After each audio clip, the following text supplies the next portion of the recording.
Olá, meus amigos, meu nome é Erivaldo da Silva Oliveira, sou professor de Direito Constitucional e Direitos Humanos e nós estamos nessa série de estudos de direitos fundamentais e direitos humanos. Hoje é o segundo encontro, lembrando que no primeiro encontro nós cuidamos da parte introdutória, conceitos dos direitos humanos, falamos também do bloco de constitucionalidade, supralegalidade, celeridade. Estamos agora avançando nesse entendimento dos direitos humanos em relação à própria Constituição.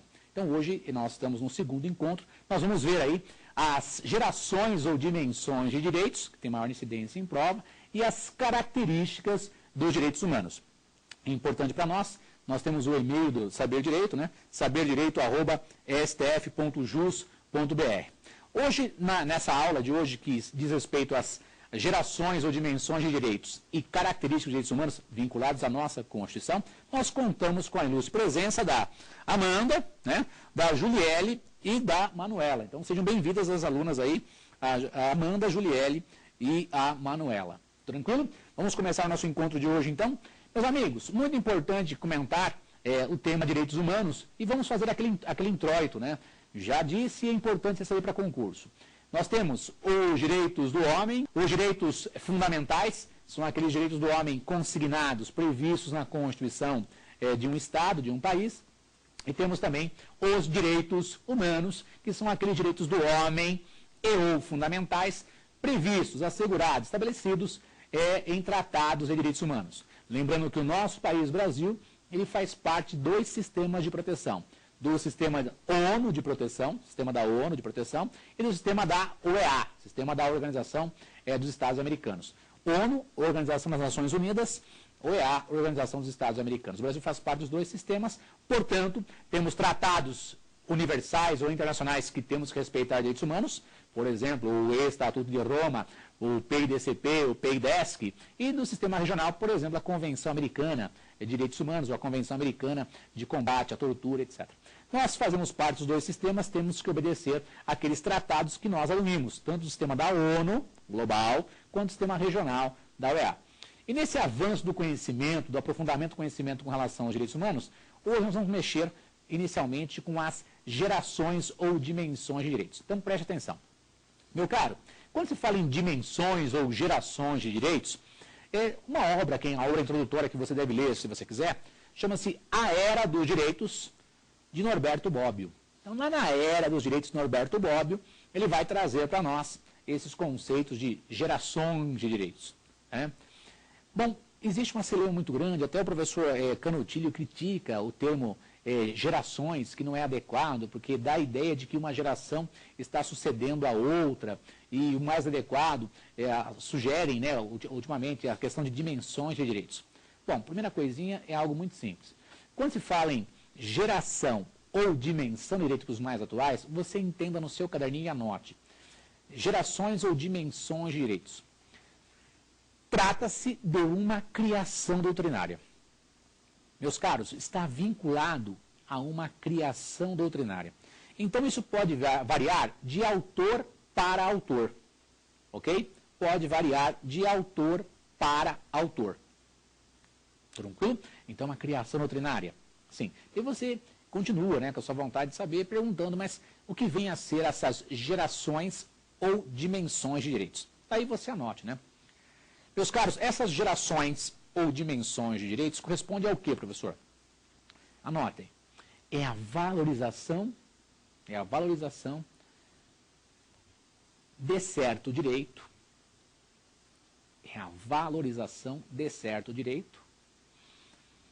em determinado momento da história. Então, de modo bem sucinto, é isso. Quando eu falo em geração ou dimensão de direito, é só isso? É, meu caro. É a valorização de certo direito em determinado momento da história. E é óbvio que isso pode variar de autor para autor. Então, não tem cabimento você falar assim, uma está sucedendo a outra. Não, os direitos humanos, eles são valorizados a depender da evolução histórica, ou da involução, né? A gente chama evolução, pensa. Hoje essas relações, o cyberbullying, as relações através da internet, crimes realizados pela internet. Houve uma evolução tecnológica e uma involução do ser humano em usar inadequadamente essas ferramentas que estão postas para nós. Para nós, então, vamos continuar. Gerações ou dimensões de direitos é uma criação doutrinária, vai variar de autor para autor, de acordo com a valorização de certo direito em determinado momento da história. Tudo bem? Joinha. Nós vamos ver aqui, inicialmente, as gerações ou dimensões que têm maior incidência para fins de concurso, que são as 3 primeiras. Depois vou comentar, en passant, as demais características, aliás, as demais gerações. Podemos chegar até a 6ª geração, se for o caso. Então, vem comigo devagarzinho. Meu caro, vamos enfrentar, então, a primeira geração ou primeira dimensão de direitos.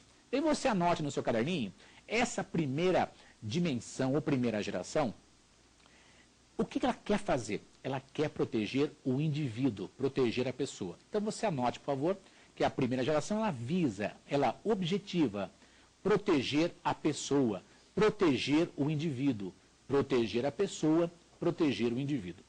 Daí você pode fazer aquela perguntinha, mas o que aconteceu no mundo para eu me importar com o indivíduo? Então podemos colocar aí um marco importante na história, a Revolução Francesa. Tranquilo? Os senhores se recordam que a Revolução Francesa é uma revolução liberal.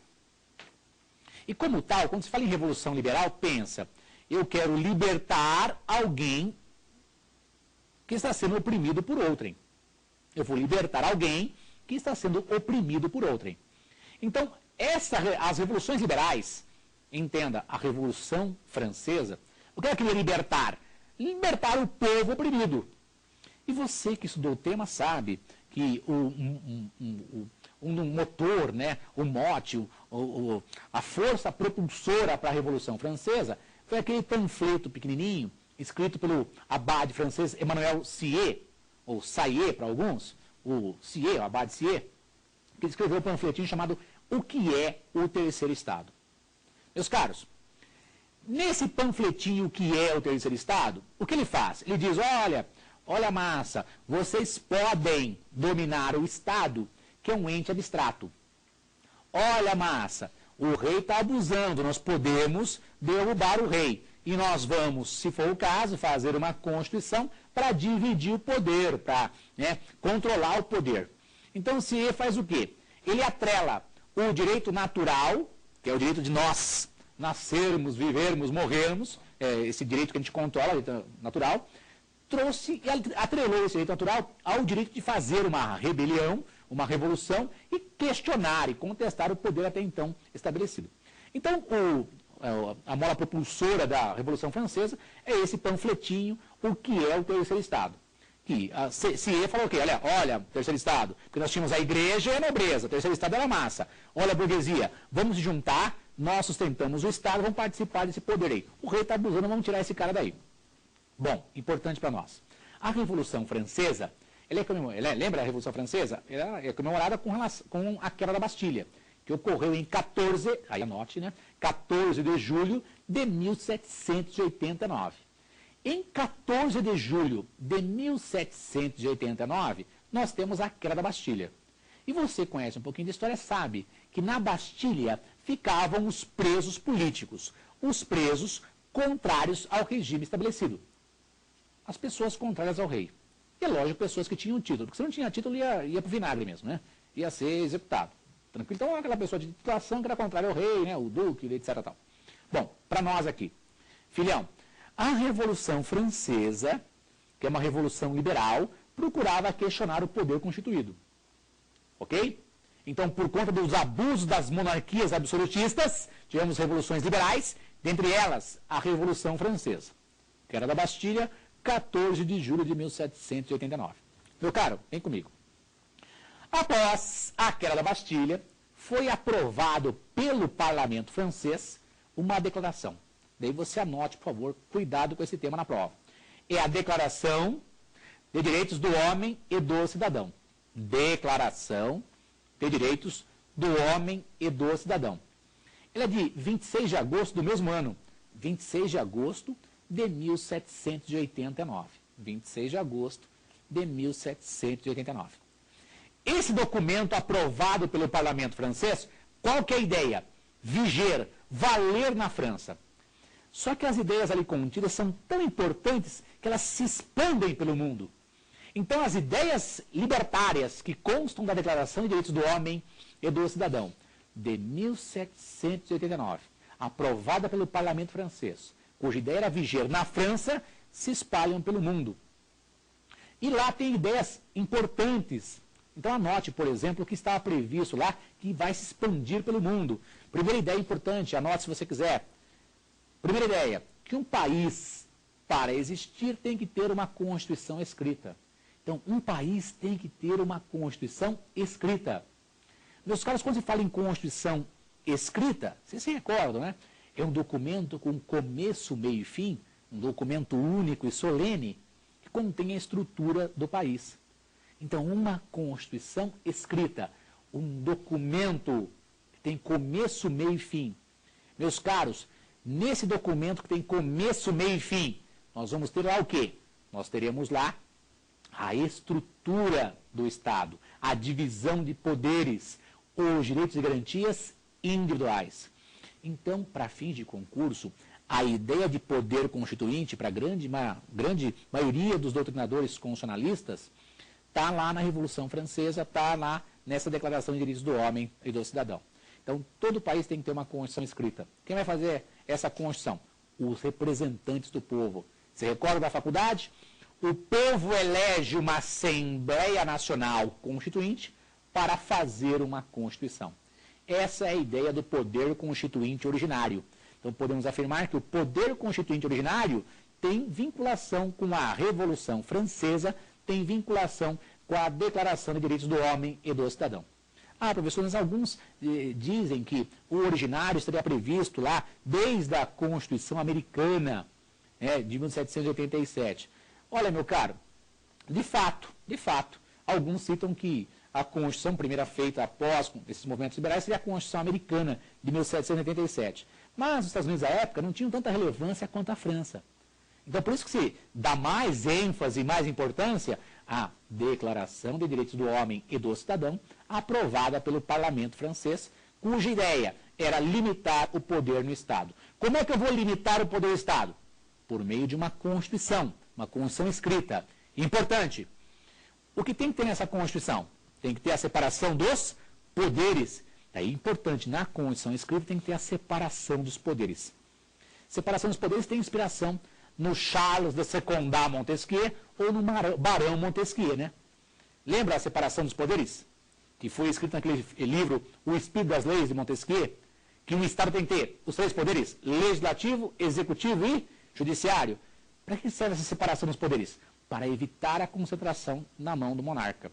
Monarca que vivia com o apoio da Igreja Católica, né? Eram as monarquias papistas, né? O monarca se mantinha com o apoio da Igreja Católica. Professor, volta um pouquinho. Estou falando para vocês da primeira geração, cuja ideia é proteger o indivíduo. E citei no seu caderninho, você anotou, que tem a ver com revoluções liberais, especialmente a Revolução Francesa. Então, grifa. Primeira geração tem a ver com a Revolução Francesa. Qual que é o documento importante? Passe e marca texto.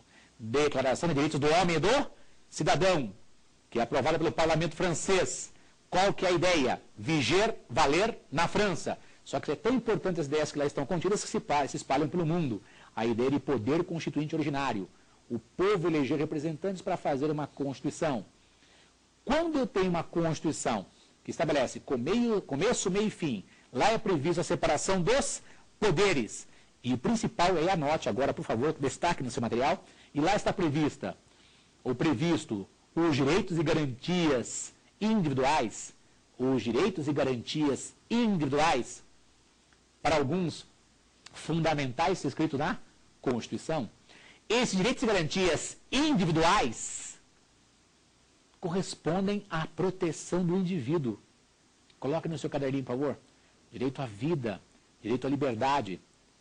Quando eu tenho direito à vida ou direito à liberdade assegurado numa Constituição, como nós já vimos anteriormente, eu vou chamar de direito fundamental, porque é previsto numa Constituição. Mas veja que interessante, essa ideia de limitar o poder do Estado vem na Declaração de Direitos do Homem e do Cidadão. Importante, não é um tratado, hein? É um documento, já falei para vocês, é um documento aprovado pelo parlamento francês. Qual é a ideia? Viger na França. Então, amado mestre, a primeira geração, no meu caderninho eu vou entender, protege o indivíduo, tem a ver com revoluções liberais, especialmente a Revolução Francesa, tem a ver com um documento escrito. Qual documento? Declaração de Direitos do Homem e do Cidadão. De que ano? 1789. Ficou claro para vocês? Na primeira geração eu vou proteger o indivíduo. Documentos que devo citar nos concursos. Declaração de Direitos do Homem e do Cidadão de 1789. Meus caros, posteriormente, nós temos vários tratados que citam direitos da primeira geração, ou que têm direitos dessa primeira geração. Proteção da vida, da liberdade, da intimidade. Podemos citar, e gostaria que você anotasse, alguns tratados que caem em concurso, que têm a ver com a primeira geração. Vamos pensar num bem importante que cai muito em prova. Convenção Americana de Direitos Humanos. Meus caros, a Convenção Americana de Direitos Humanos, a Convenção Americana de Direitos Humanos, Convenção Americana de Direitos Humanos, deu certo? A Convenção Americana de Direitos Humanos, do artigo 3º até o artigo 25, basicamente, você tem lá a primeira geração, proteção do indivíduo. Na parte dos direitos da Convenção Americana, artigo 3º e seguintes, artigo 3º ao 25, tem a proteção do indivíduo. Direito à vida, liberdade, etc. Direito ao nome, direito de se reunir. Tudo bem daqui? Então, essa proteção dessa primeira geração também é prevista, se encontra em tratados internacionais, tais como a Convenção Americana de Direitos Humanos. Um outro documento muito exigido em concurso, que tem a ver com a primeira geração, aliás, uma dica, hein? Não se esqueça que a Convenção Americana tem um apelido. O apelido dela é muito citado em prova. É o Pacto de São José, ou entenda, São José da Costa Rica. Então anote no seu caderninho, por favor. O Pacto de São José da Costa Rica, ou São José da Costa Rica, é a Convenção Americana. Tá? A Convenção Americana é o Pacto de São José da Costa Rica. Tranquilex? Tudo bem daqui, meus amigos? Joinha. Então, tanto na Convenção Americana, que é o Pacto de São José da Costa Rica, quanto no segundo documento que eu peço para anotar agora, um outro documento. O outro documento é o Pacto Internacional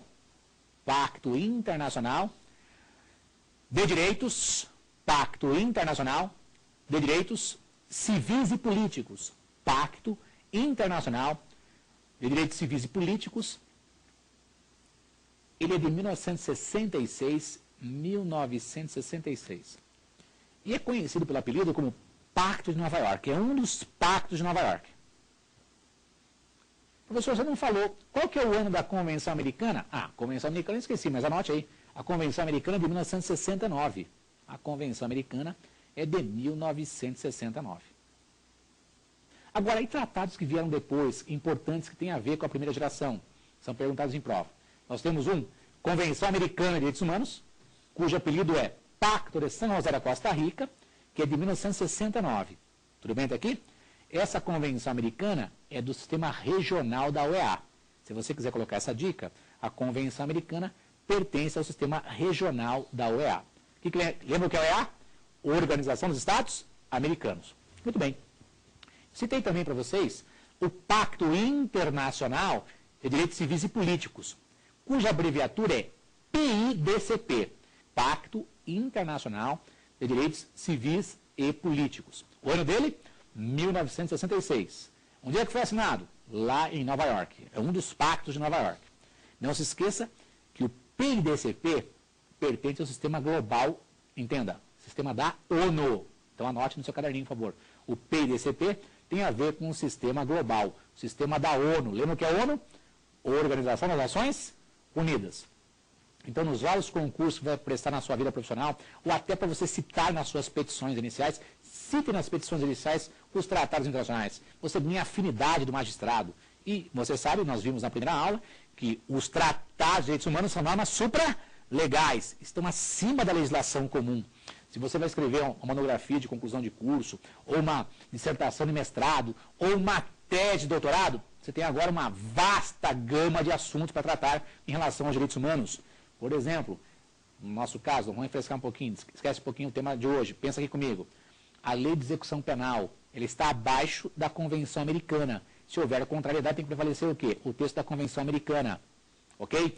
A legislação civil está abaixo da Convenção Americana, está abaixo do PDCP, que tem que prevalecer o texto dos tratados internacionais em relação à legislação interna. Então, é uma boa fonte de pesquisa para você escrever. Se você está com dúvida com relação a uma dissertação de mestrado ou uma tese de doutorado, tem um vasto tema aí com relação a esses tratados internacionais que o Brasil faz parte. Só como dica, o Brasil aderiu a esses dois tratados, a Convenção Americana e o PIDCT, em 1992. Tá? Então, cuidado com isso em prova. O Brasil aderiu aos dois em 1992. Aliás, em 1992 foi o ano que o Brasil aderiu a vários tratados internacionais. Tudo bem? Vamos caminhar. Primeira geração, vencemos a primeira geração. Ponto e vírgula no seu caderninho. Outra geração ou dimensão que é muito perguntada em prova é a segunda geração. Segunda geração. Podemos caminhar? Então preste atenção. Meus amigos, a segunda geração de direitos, ou segunda dimensão de direitos, é aquela que cuida da proteção de grupos de pessoas. Cuida da proteção de grupos de pessoas. Proteção dos trabalhadores, proteção dos aposentados. Proteger grupos de pessoas. Trabalhadores aposentados. E você me pergunta, mas o que aconteceu no mundo para me preocupar com trabalhador e aposentado? O que houve na história mundial para eu ter que dar importância para esses dois grupos de pessoas? Aí vem comigo devagarzinho. Meu caro, nós tivemos no mundo o excesso do Estado liberal, né? O Estado liberal, que ele não se importa com o ser humano, e também tivemos esse Estado liberal que não se importa com o ser humano. Além disso, junto com ele, nós temos a Revolução Industrial. Então, nós temos a Revolução Industrial, o mundo vai produzir muito mais rapidamente, né? As máquinas a vapor na Inglaterra, tudo bem? E quando se quer produzir muito, naquela época nem se pensava em proteger o trabalhador. Vamos produzir bastante e vamos acumular riqueza. Produzir bastante e acumular riqueza. Por conta disso, nós temos aí uma ruptura com o sistema até então vigente. Então, pensa comigo. Revolução Industrial, produzir muito, ok? Revolução Industrial, produzir muito. Estado liberal, aquele que não se importa com o indivíduo, se importa quando muito com a economia, deixa as coisas acontecerem. Bom, Estado liberal, Revolução Industrial e Estado liberal. Culminaram no quê? Culminaram, né, nessa ruptura, né, e nessa busca da proteção dos trabalhadores. Então, se você quiser no caderninho de vocês aí, anotem quais são os documentos que aparecem muito em prova com relação à proteção dos trabalhadores, proteção dos aposentados. Nós temos, anotem se vocês quiserem, a Constituição Mexicana de 1917, Constituição Mexicana de 1917, tudo bem? Constituição Alemã de 1919, que é conhecida como Constituição de Weimar, W-E-I-M-A-R, Weimar, que é o local onde foi assinada a Constituição, tudo bem? Então, Constituição Mexicana de 1917, Constituição de Weimar de 1919, que é a Constituição Alemã. Perceba que essa segunda geração, proteger trabalhadores aposentados, ela está vinculada a direitos fundamentais. Por que fundamentais? Já vimos na primeira aula. Porque previstos em constituições. Fundamentais previstos em constituições. Constituição Mexicana, de 1917, Constituição Alemã, de 1919. E você pode perguntar, mas me diga, tem alguns outros documentos importantes que têm a ver com essa proteção de grupos de pessoas, trabalhadores, aposentados? Tem. E agora comigo aqui. No Chapa, nós temos lá, importante, se você quiser anotar, a criação da OIT. Criação da OIT. Lembra o que é a OIT?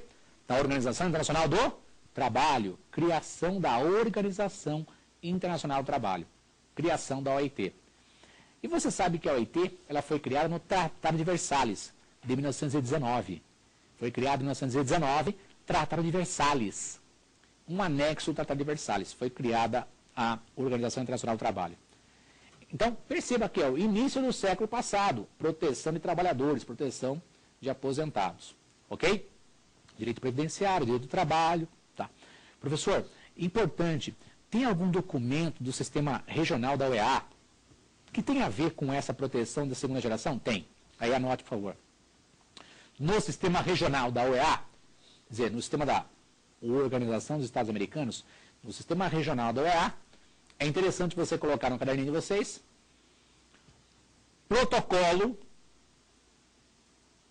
adicional à Convenção Americana, protocolo adicional à Convenção Americana de Direitos Humanos, protocolo adicional à Convenção Americana de Direitos Humanos,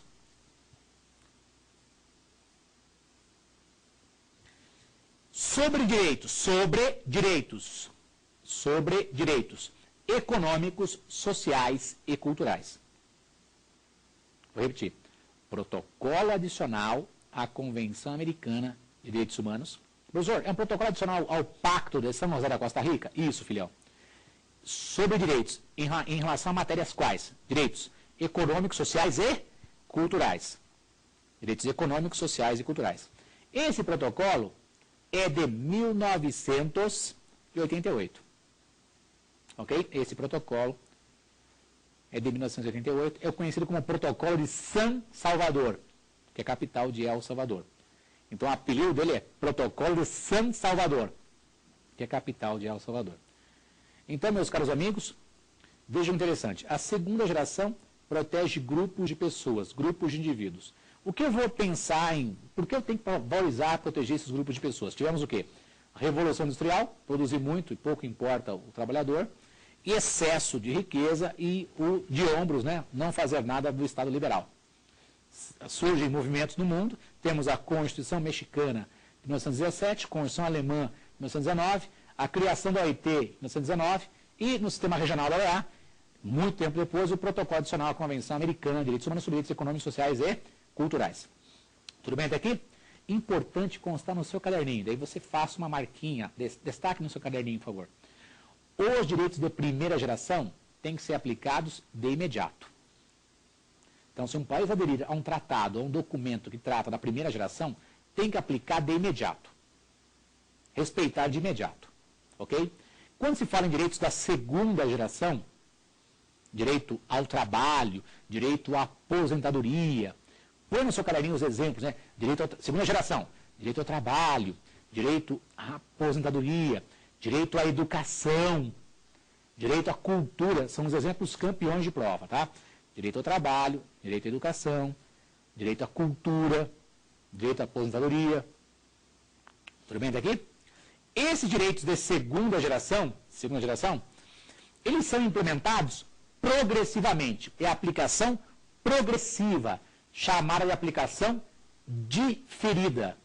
Então, se deparar em concurso, aplicação progressiva, aplicação diferida, vocês entendam, ao longo do tempo. Quer dizer que o país que adere a um tratado da segunda geração vai aplicar progressivamente? Sim, vai aplicar ou implementar ao longo do tempo, de acordo com as suas possibilidades. E aí vem uma dica com relação a um tratado do sistema da ONU, que tem muita incidência em prova com relação à segunda geração. Então anote, por favor, mais um tratado que tem a ver com a segunda geração, só que esse tem a ver com o sistema global, sistema da ONU. Pode? Escrevam. É o Pacto Internacional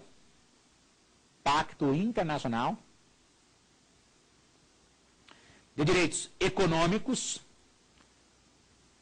Sociais e Culturais. Deu certo? Pacto Internacional de Direitos Econômicos, Sociais e Culturais.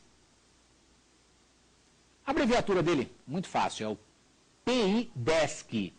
Se ouvirem falarem PIDESC é Pacto Internacional de Direitos Econômicos, Sociais e Culturais, e é de 1966, é um dos conhecidos pactos de Nova York. É o outro pacto de Nova York conhecido. É um dos pactos de Nova York, tá? PIDESC, 1966, tudo bem? Conhecido como Pacto de Nova York, um dos pactos de Nova York. Professor, mas me diz uma coisa. O PIDCP é de 1966, assinado em Nova York.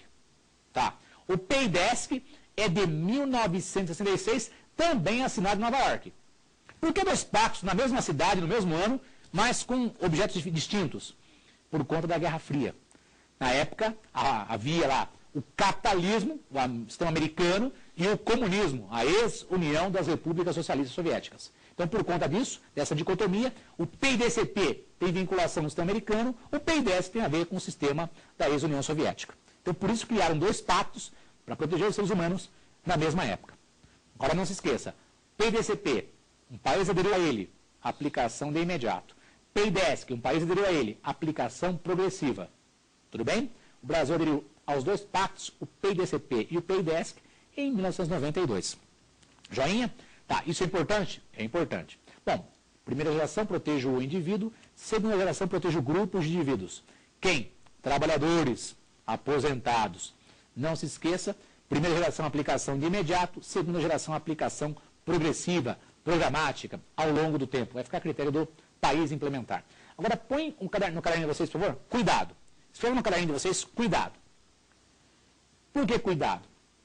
Meus amigos, com relação aos direitos de segunda geração, direito à educação, direito à cultura, direito à educação, direito à cultura, por exemplo, direito à saúde, são direitos de segunda geração. Tudo bem? Põe assim, segunda geração, direitos da segunda geração. Nada impede, quer dizer, não há proibição, nada impede, para que? Nada impede para que seja feita a sua implementação de imediato, nada impede que seja feita a sua implementação de imediato por conta de uma ação judicial. Professor, eu tenho direito à educação, tenho direito à saúde, tenho direito à cultura. Eu sei que está previsto a cultura, a educação, no PIDESC, né? Pacto Nacional de Direitos Econômicos, Sociais e Culturais, direito à educação, à cultura. Eu sei que está previsto na Constituição nossa, lá no artigo 6º dos direitos sociais.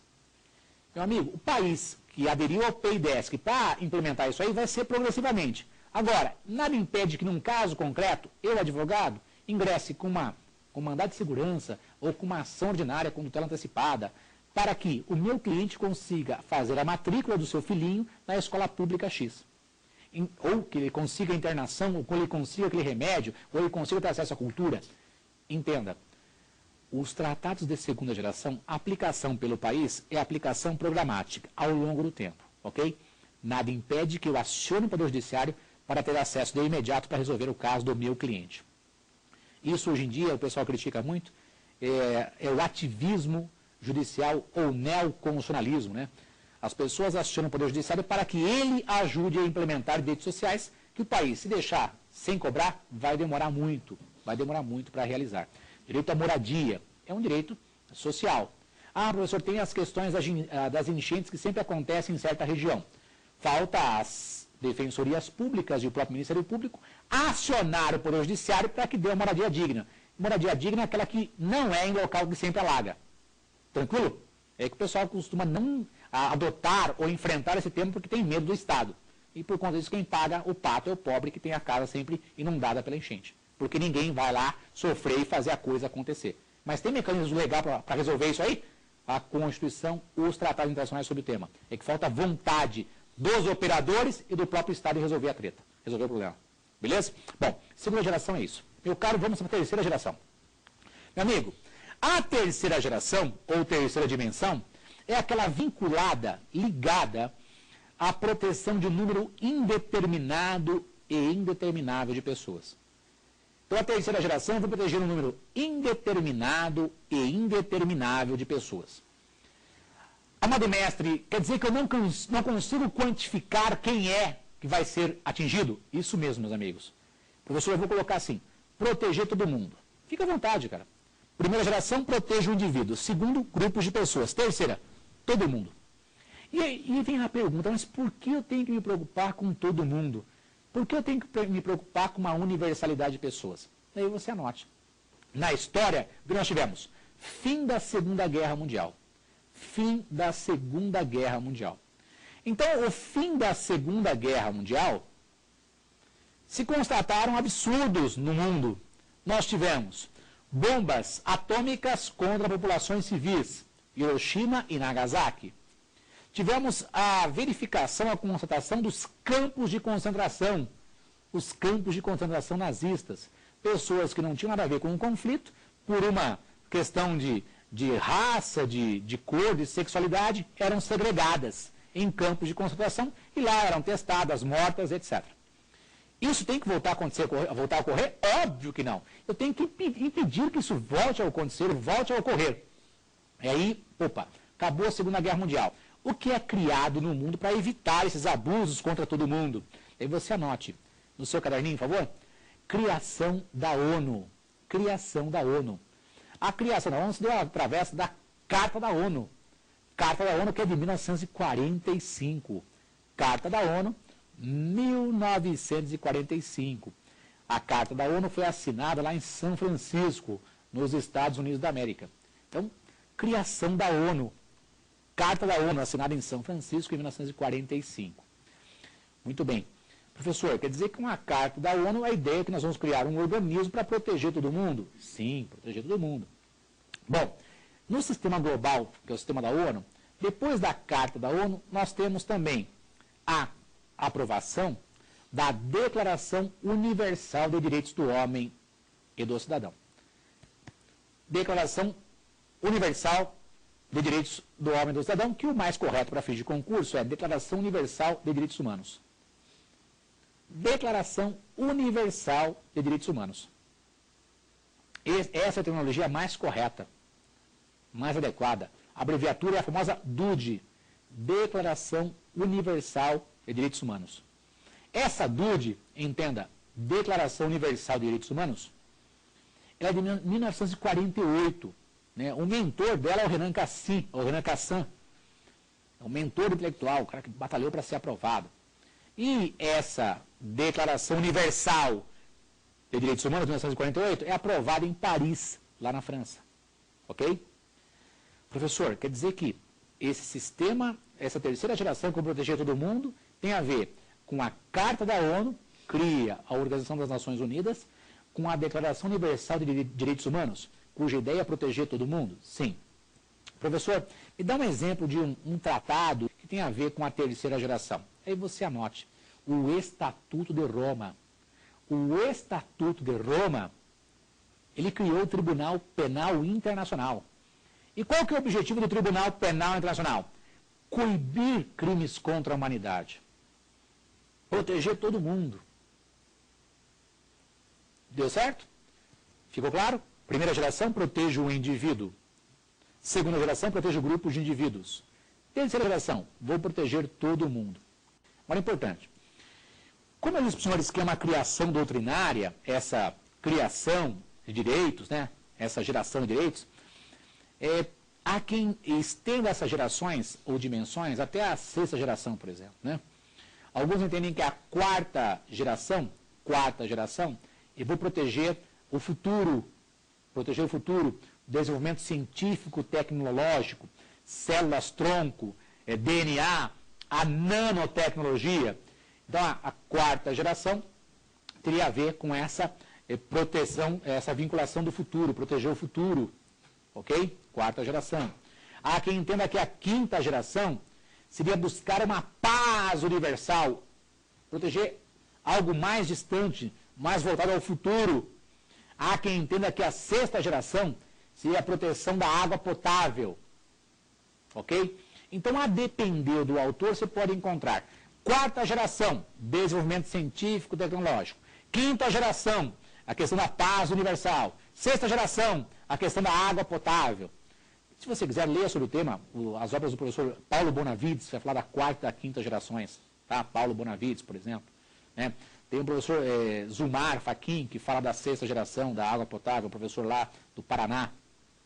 Ok? Mas adianto para vocês, as gerações que mais caem em prova são as três primeiras. Primeira, segunda e terceira. Quarta acaba sendo uma derivação da terceira. A quinta da mesma forma, a sexta também. Ok? As que mais caem são as três primeiras gerações de dimensões. Mas podemos citar ainda a quarta, a quinta, a sexta. Há ainda quem entenda que a quarta geração, em algumas situações, em alguns casos, seria a implantação de um Estado social. Seria a implantação de um Estado social.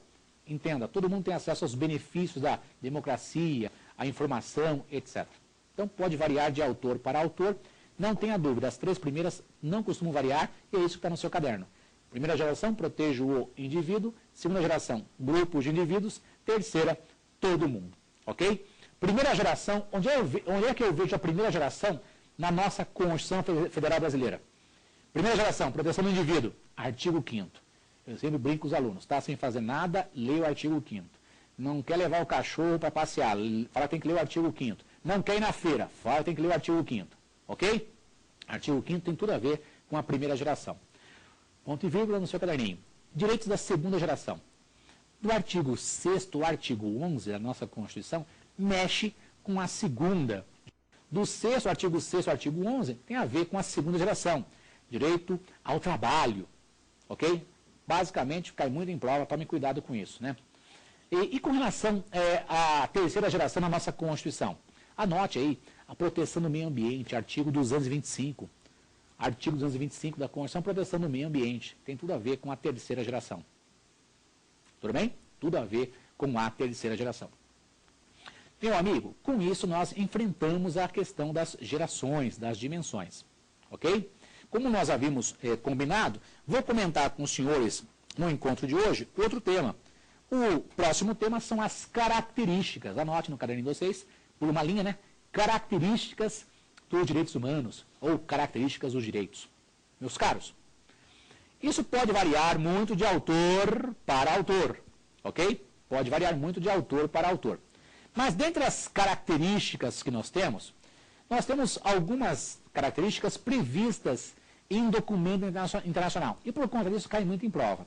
Então nós vamos começar as características, entenda, os predicativos dos direitos, os qualificativos dos direitos, por aquelas características previstas em documento internacional. Então vamos lá. Primeira característica importante, universalidade. Ou de outro modo, no seu caderninho, os direitos humanos são universais. Universalidade. Os direitos humanos são universais. Tudo bem? O que eu vou entender disso? Meu caro, protegem todo mundo. Os direitos humanos protegem todas as pessoas. Protegem todo mundo. Então, universalidade, entenda, os direitos humanos são universais. Quem é protegido? Todo mundo. Pouco importa a sua origem, sua cor, sua raça, seu sexo. Todo mundo tem que ser protegido. Ok? Universalidade, os direitos humanos são universais. Segunda característica importante no seu caderninho, indivisibilidade. Indivisibilidade. Os direitos humanos são indivisíveis. Indivisibilidade ou os direitos humanos são indivisíveis. Entendam, não posso separar, cindir os direitos humanos. O bloco de direitos humanos ele deve ser implementado. Não dá para separar. São indivisíveis. Então, até agora, universais, indivisíveis. Outra característica importante, terceira característica, eles são interdependentes. Interdependentes. E o que é isso, meu caro? Interdependentes. No seu caderninho, os direitos humanos estão vinculados uns aos outros. Ou os direitos estão vinculados uns aos outros. Interdependentes. Ou interdependência, né? Os direitos humanos são interdependentes. Estão vinculados uns aos outros. Meu amigo, no seu caderninho, põe, anote aí. Pouco importa a geração ou dimensão, pouco importa a dimensão ou geração, pouco importa o sistema de proteção. Eu vou proteger o indivíduo, um grupo de indivíduos, vou proteger todo mundo. Ou do sistema global ou do sistema regional, pouco importa. Eles são interdependentes. Os direitos humanos são interdependentes. Estão vinculados, ligados uns aos outros. Proteja o indivíduo, que em grupo é coletivo, todo mundo é universal. Ok? Interdependentes. Próxima característica, quarta característica. Quarta característica, no seu caderninho, pode? Os direitos humanos são, tem uma característica importante, eles são interrelacionados. E a interrelacionalidade. Os direitos humanos estão interrelacionados. Tudo bem aqui? Tem a questão da interrelacionalidade. Interrelacionalidade ou estão interrelacionados. O que é isso? No seu caderninho anote. Não há hierarquia entre os direitos humanos. Não existe, não há hierarquia entre os direitos humanos. Não existe hierarquia entre os direitos humanos. E agora, importante, por que eu citei essas quatro primeiras características? E agora, destaque no seu material. Presta atenção, por favor. Você vai destacar o quê? No seu caderninho. Essas quatro características estão previstas no parágrafo 5º, estão previstas no parágrafo 5º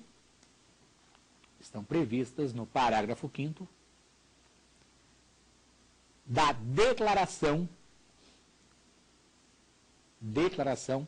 e Programa de Ação de Viena, Declaração e Programa de Ação de Viena de 1993. Declaração e Programa de Ação de Viena de 1993. Essa declaração, ela buscou atualizar a DUD, uma espécie de atualização da DUD após uma Conferência Mundial de Direitos Humanos lá em Viena. Importante para nós. Está previsto no parágrafo 5º. Os direitos humanos são universais, indivisíveis, interdependentes e interrelacionados. Essas quatro primeiras características já estão no seu material. Estão previstas no parágrafo 5º da Declaração e Programa de Ação de Viena de 1993. Joinha? Tem outras características importantes também? Sim. Pula uma linha e vamos continuar. Quinta característica, historicidade. Essa é muito simples, né? Historicidade. Quinta característica, historicidade. O que é isso? Daí você anota se você quiser. Os direitos humanos refletem a história do homem. Os direitos humanos refletem a história do homem. Nós temos que nos preocupar agora com a questão do nosso futuro. Células-tronco, clonagem, etc. Então, esse avanço tecnológico vai se refletir no nosso sistema normativo, inclusive com relação a tratados internacionais de proteção, né, da nossa carga genética, etc. Ok? Então, historicidade, os direitos humanos evoluem de acordo com a história do indivíduo. Próximo agora vem a sexta característica, é isso? 4, 5, 6. Sexta característica, vedação do retrocesso. Vedação do retrocesso. O que é isso? Vedação do retrocesso. Daí você anota se você quiser. Pode? A vedação do retrocesso também é conhecida como vedação do regresso. Vedação do retrocesso ou vedação do regresso.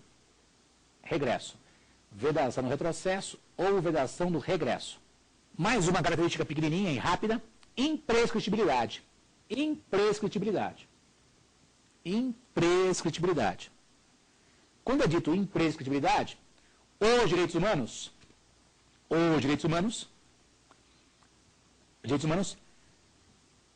não prescrevem, não estão sujeitos ao tempo. Não prescrevem, não estão sujeitos ao tempo. Não prescrevem, não estão sujeitos ao tempo.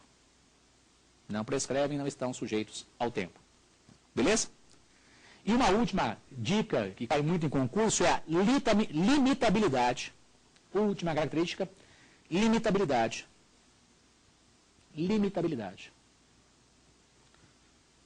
Quando é dito limitabilidade, entenda, em algumas situações especiais, os direitos humanos podem ser limitados. Em algumas situações especiais, os direitos humanos podem ser limitados. Nós vamos colocar um exemplo no seu caderninho aí. Direito de reunião. Direito de reunião pode ser limitado, no caso do Brasil, no estado de defesa e no estado de sítio. O direito de reunião, que é previsto em tratados internacionais, é previsto no artigo 5º da Constituição, pode ser limitado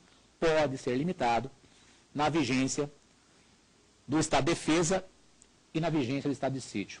Se quiserem pesquisar estado de defesa e estado de sítio, por favor, olhem lá o artigo 136 e o artigo 139. Tudo bem? Artigo 136 e artigo 139 da Constituição. A Juliele tem uma perguntinha para fazer para nós, Juliele? Sim, professor, entre o universalismo e o relativismo, qual deles deve prevalecer? Muito bem. Pergunta da Juliele, bem simples. Entre o universalismo e o relativismo, deve prevalecer o universalismo. Está no próprio parágrafo 5º dessa Declaração de Viena, 1993. Prevalece o universalismo. Todo mundo tem que ser protegido. Amandinha, tem uma pergunta para nós? Na Constituição de 88, estão presentes as 3 gerações ou dimensões? Com certeza, estão presentes as 3 dimensões ou gerações, como foi dito. Primeira geração, artigo 5º. Segunda geração, do artigo 6º ao artigo 11º. Terceira geração, o artigo 225, proteção do meio ambiente. Meus caros amigos, o que nós vimos hoje? Vem comigo. De modo bem simples, nós vimos as gerações, da primeira à terceira geração com detalhes. Primeira geração protege o indivíduo, segunda geração protege o grupo, os indivíduos, terceira geração protege todo mundo. E, além disso, avançamos para o tema características dos direitos humanos. Vimos várias características. Universalidade, indivisibilidade, interdependência, relacionalidade, vedação, retrocesso, imprescritibilidade, limitabilidade. Né? Meu amigo, fica aí o meu agradecimento ao pessoal da TV Justiça, os amigos que estão presentes aqui, a Amanda, a Juliele e a Manuela. Importante, dúvidas com relação aos temas, né? E-mail, saberdireito@stf.jus.br. Você coloca lá, Direitos Fundamentais e Humanos, professor Erival Oliveira, ou professor Erival Oliveira, Direitos Fundamentais e Humanos. Com relação quer rever a aula, você vai no endereço www.youtube.com/saberdireitoaula, tudo junto, ok? Outros programas com relação à família Saber Direito, www.youtube.com/saberdireito responde, www.youtube.com/saberdireito debate. Para mim foi uma honra e um privilégio estar aqui, espero que você tenha aproveitado e até o próximo encontro.